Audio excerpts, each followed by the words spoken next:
shall overcome. We shall overcome. We shall overcome someday. We shall overcome someday.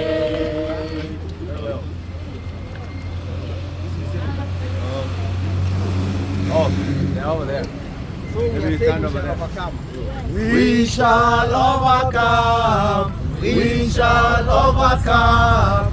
We shall overcome someday. We shall overcome someday. And we shall revisit. We shall revisit. We shall revisit. We shall revisit someday.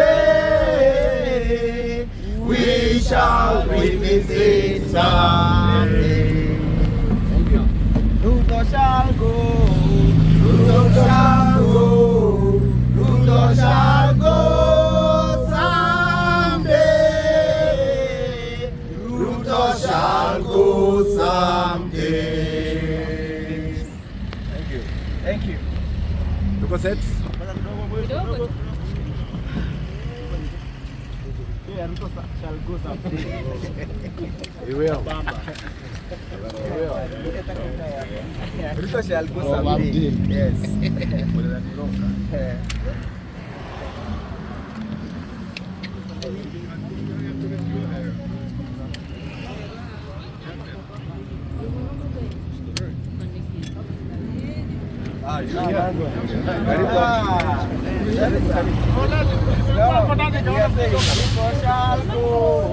Ruto shall go.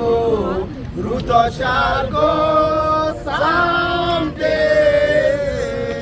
Ruto shall. Tayari? Wakili ya koimburi kwanza. Yes, yes. So, yes. So, gentlemen, ladies and gentlemen of the media, are you set? Najua tutaambiwa hapa tusilie.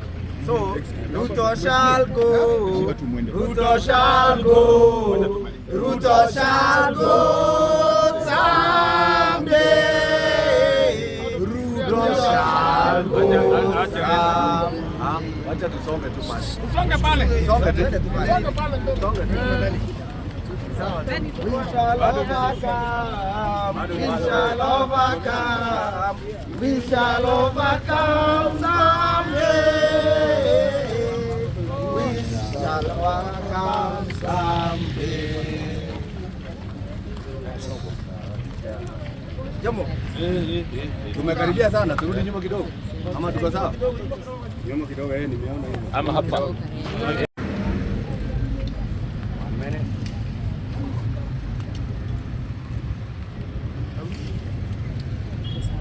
Mko live? Yeah. Mko live? I'm trying to play.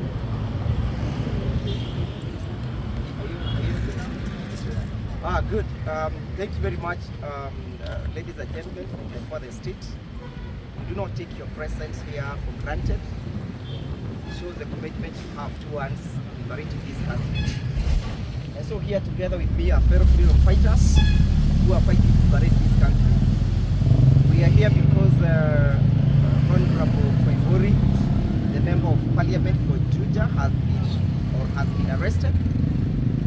He was brought here in the morning for questioning, and the grounds of the questioning or the offense that he is said to have committed is that while he was in a certain church somewhere in his constituency last Sunday, he made a statement, he uttered a statement through his mouth, and I'm insisting through his mouth because I'll address that later, that Mr. William Ruto has spent over 13 billion bribing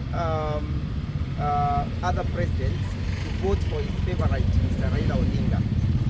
That is a statement he has been brought here, and we have declined to record any statement, and therefore we have elected to remain silent.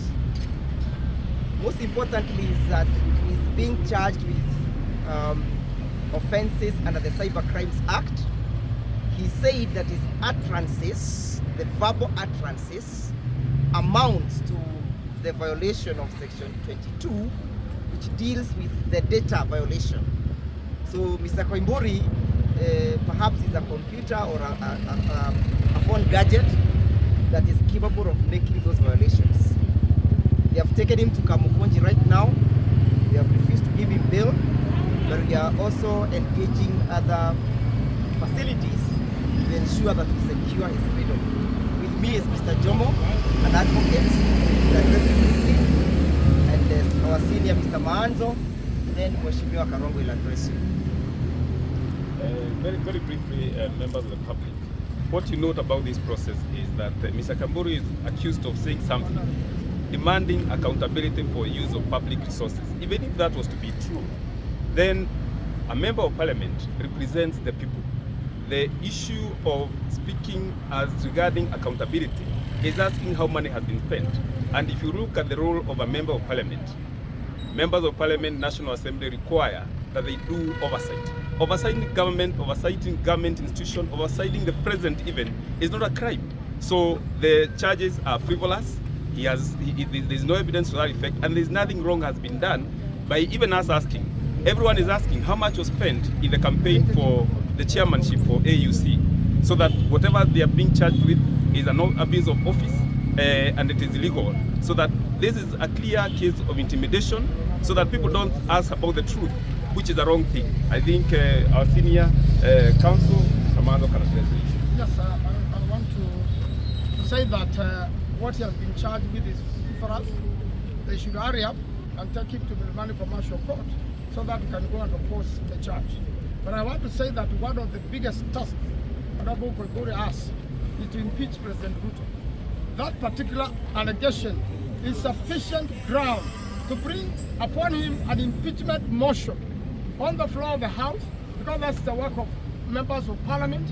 That's sufficient ground, and I am very sure it can be substantiated. One or two people can give us that information, and then we will lay a ground for impeachment of Mr. Ruto. And the best thing is for them to hurry up. We meet in court, we oppose. It's a very frivolous charge. In fact, it doesn't exist in any books of law. It is interpretation. It should only be asked to clarify. And if he can be able to clarify, then that is his job, given by the people of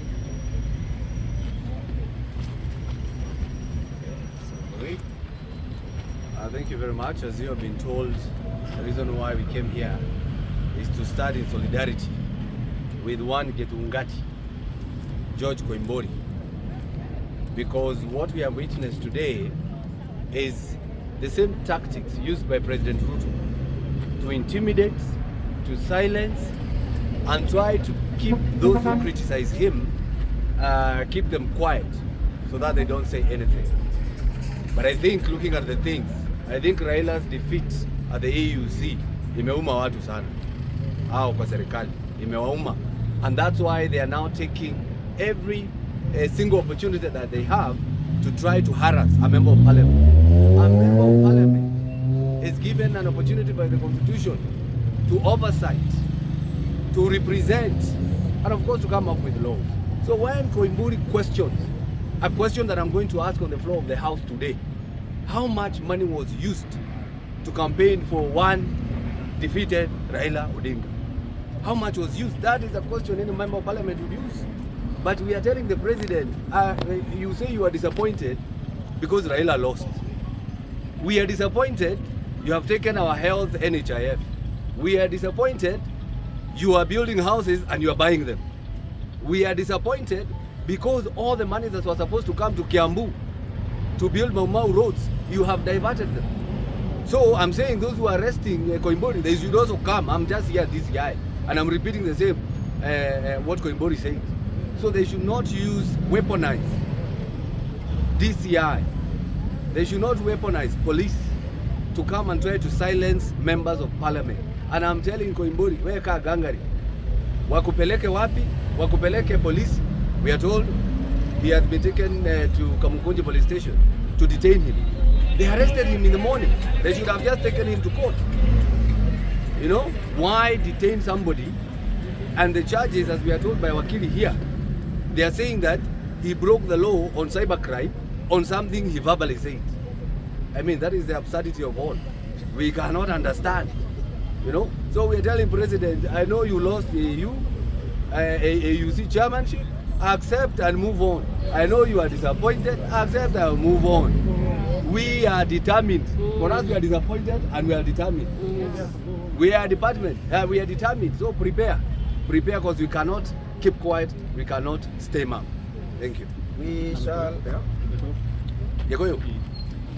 Tugukite guku kurugama no mwe witu gitungati George Koimburi mubunge wa Juja tondu ni anyitirwo rucine akiuma gwake mucie athie bunge anyitirwo ni borithi na mamurehe guku kwa DCI mambia kuga ati maramunyita ni undu wa kaundu augire kuria kanitha-ini.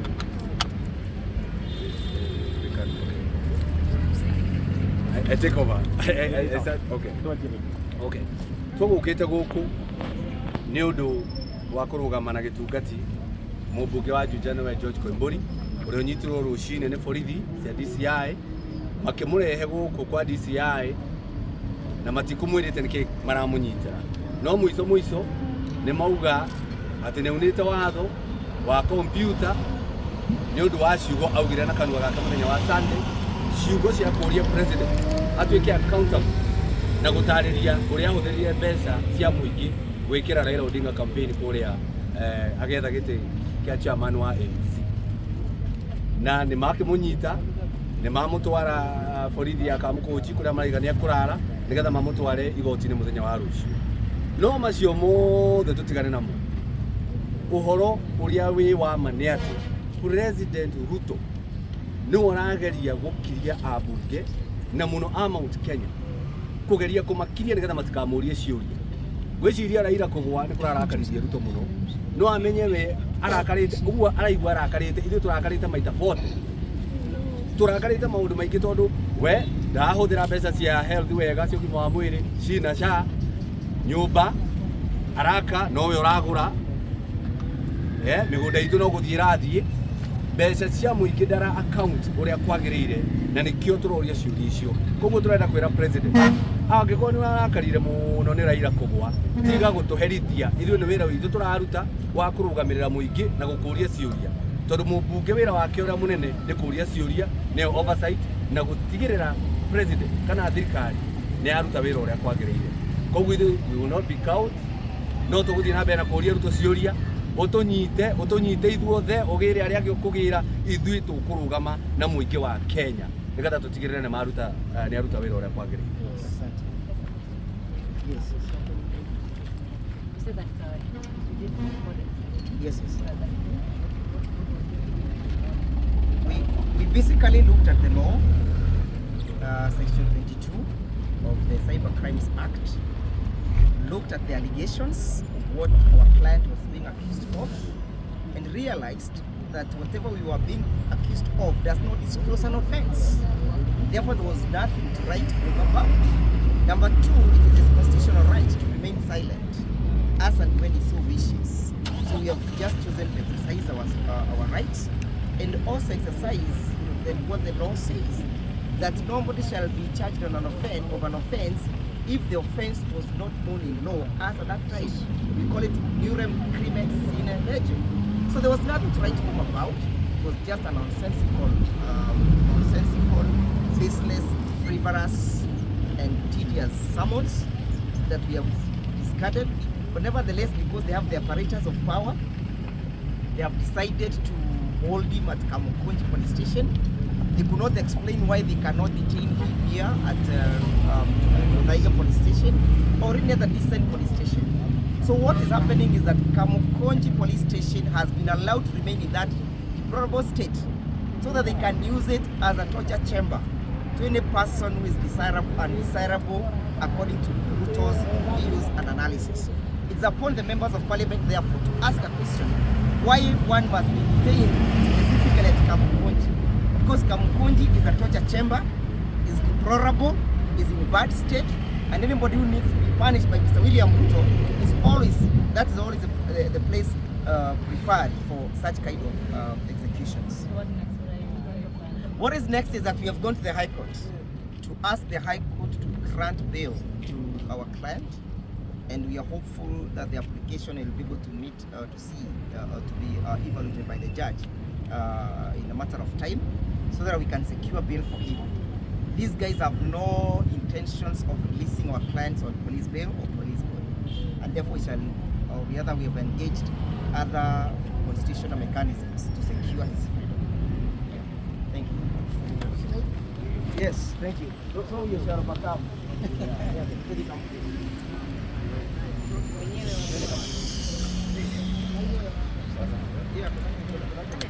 Mambo bwana. Yes. Nakuona huko. Naona